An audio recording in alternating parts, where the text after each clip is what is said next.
নমস্কাৰ আৰম্ভ হৈ গল সৰকাৰি গ্যাস সিলিন্ডাৰৰ আবেদন প্ৰক্ৰিয়া বেংক একাউণ্টত সোমাব 250 টকাকৈ ৰেশন কাৰ্ড থাকিলে লাভ কৰিব 1500 টকা কেনেকৈ গ্যাস সিলিন্ডাৰৰ বাবে আবেদন কৰিব সবিশেষ জানিবলৈ হলে ভিডিওটো শেষলৈকে চাওক আৰু চেনেলটো সাবস্ক্ৰাইব কৰি দিয়ক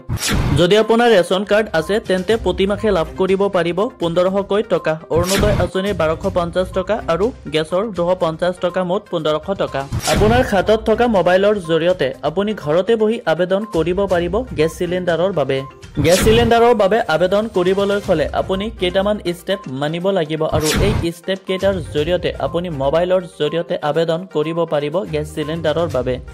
স্টেপ নাম্বাৰ 1 প্ৰথমতে আপুনি গুগলত গৈ সাৰ্চ কৰিব লাগিব PMUY স্টেপ নাম্বাৰ 2 তাৰ পিছত pmui.gov.in ৱেবছাইটত ভিজিট কৰক আৰু স্টেপ নাম্বাৰ 3 তাৰ পিছত দেখা পাব প্ৰধানমন্ত্ৰী উজ্জ্বল যোজনা 2.0 তাৰ কাষত সোঁফালৰ 3 লাইনত ক্লিক কৰক তাৰ পিছত apply for new Ujjwala 2.0 connection লিখা থাকিব তাতে ক্লিক কৰিব লাগিব আৰু তাৰ পিছত ক্লিক হেয়াৰত ক্লিক কৰিব লাগিব তাৰ পিছত আপুনি কোনটো গ্যাস লব বিচাৰে কোম্পানী বাছনি কৰিব যেনে Indian Bharat gas HP gas ইত্যাদি ভাৰত গ্যাস সিলেক্ট কৰি চাব টাইপ অফ কানেকশ্যন তাতে ক্লিক কৰি উজ্জ্বলা 2.0 নিউ কানেকশ্যন নামৰ অপচনটোত ক্লিক কৰিব লাগিব এতিয়া চেক বক্সটো টিক মাৰ্ক দিব তাৰ পিছত ৰাজ্য আৰু জিলাৰ নাম সিলেক্ট কৰি শো লিষ্টত ক্লিক কৰিব লাগিব তাৰ পিছত আপোনাৰ ওচৰত থকা গ্যাস এজেন্সিটো বাছনি কৰি কন্টিনিউ অপচনত ক্লিক কৰিব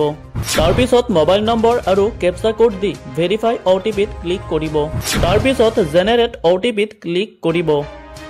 তাৰ পিছত OTP টো বহুৱাই সাবমিট OTP ত ক্লিক কৰিব তাৰ পিছত আপোনাৰ নাম আধাৰ কাৰ্ড নম্বৰ ঠিকনা আদি বহুৱাই আবেদন সম্পূৰ্ণ কৰিব এনেদৰে গ্যাস সিলিন্ডাৰৰ বাবে আপোনাৰ মোবাইলৰ পৰাই আবেদন কৰি লওক